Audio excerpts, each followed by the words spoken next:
Hola, buenas tardes. Mi nombre es Aarón, estudiante de Química 1. Hoy les voy a hablar sobre qué es la materia, calificación, mezclas y exactitud en la medición. ¿Ok? Conceptos básicos en la química. Átomos. Los átomos son las unidades fundamentales de la materia, compuesto por protones, neutrones y electrones. Conservan las propiedades químicas del elemento al que pertenecen, según Chang y Goldberg. Moléculas. Una molécula es la unión de dos o más átomos mediante enlaces químicos, formando compuestos definidos como el agua. Iones. Los iones son átomos o grupos que han perdido o han ganado electrones, adquiriendo carga positiva o negativa. En el caso de la sal de mesa que vamos a usar hoy, al disolverse con agua se disocian iones. Las sustancias como el agua, sal, aceite vegetal y la miel de abeja están formados por moléculas o que presentan un comportamiento iónico. Esto nos permite entender y saber si son mezclas heterogéneas o homogéneas, así también como observar la disolución y separación de fases. Los vasos, la regla y las tazas de medición son instrumentos para aplicar correctamente el concepto de cifras significativas al medir volúmenes y longitudes en la práctica. La materia se clasifica en dos grandes categorías: sustancias puras y mezclas. Las sustancias puras se dividen en dos: en elementos y compuestos. Las sustancias puras son aquellas que tienen una composición constante y propiedades definidas. Se dividen en dos tipos: elementos. Sustancias formadas por un solo tipo de átomo, no se puede descomponer, como el oxígeno o el sodio. 2. Compuesto. Son sustancias formadas por la unión química de dos o más elementos en proporciones fijas, como el agua, la sal común. 2. Mezclas.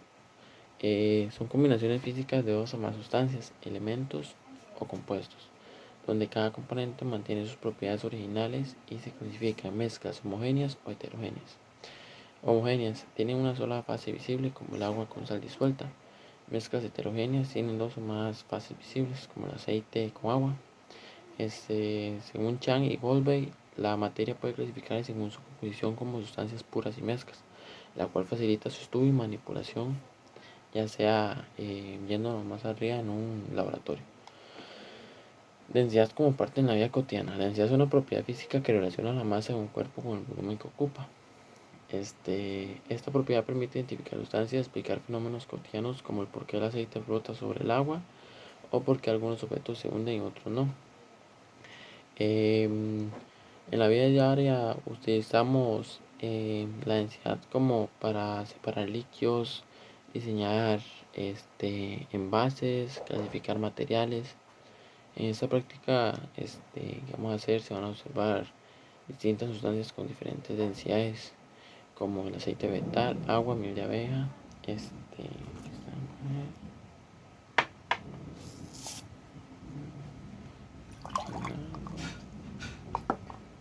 de abeja, por acá.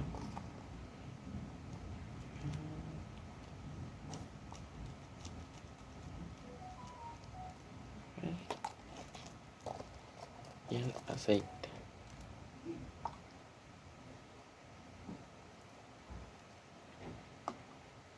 Ok, como se puede observar ahí, primero está la sal, ¿verdad? Después la miel, después el aceite y por último el agua. Si vamos de mayor a menor, sería la sal, el agua, la miel y el aceite. Okay.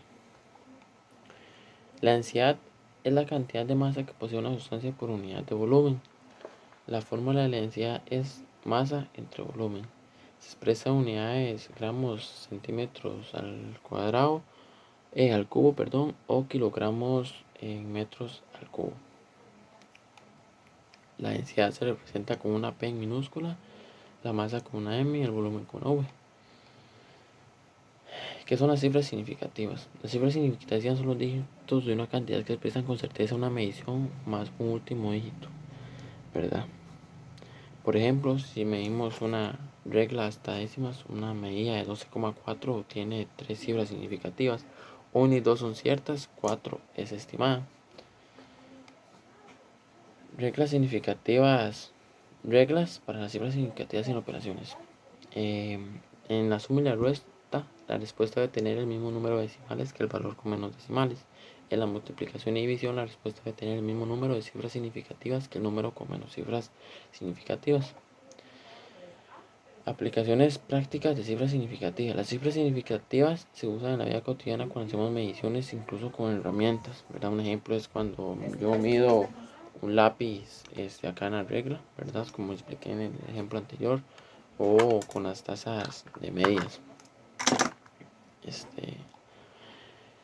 Materiales según su clasificación, los que usamos anteriormente en la práctica. Y aquí está la explicación del caso 3. La primera parte, la A1, era convertir la masa del cilindro a kilogramos. Sabemos que una libra es igual a 0,4536 kilogramos.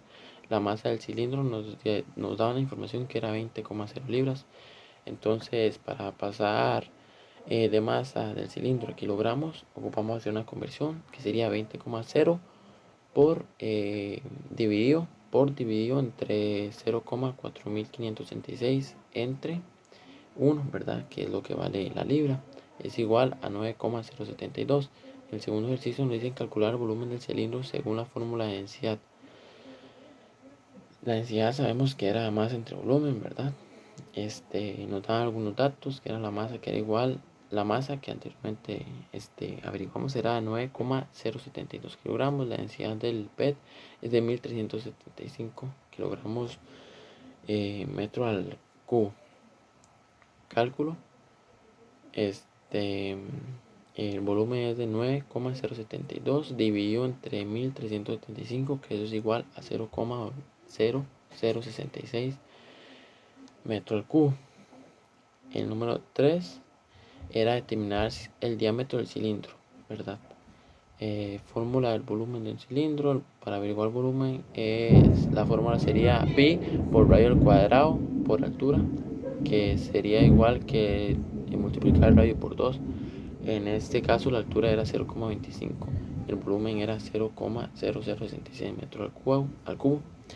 El cálculo final, ¿verdad? Nos dice que el diámetro es igual a 0,1832 metros, ¿verdad? En la parte B del caso número 3, que era industria deportiva y fabricación de pesas, que es el que estamos realizando, era flotará o se hundirá el cilindro en la glicerina. Comparación de densidades. Nos daban los datos: PET de 1375 kilogramos metro al cubo y glicerina 1260 kilogramos metros al cubo. Como la densidad del PET es mayor que la glicerina, el cilindro se hundirá. Por acá algunas referencias, y ese sería mi video explicativo. Muchas gracias.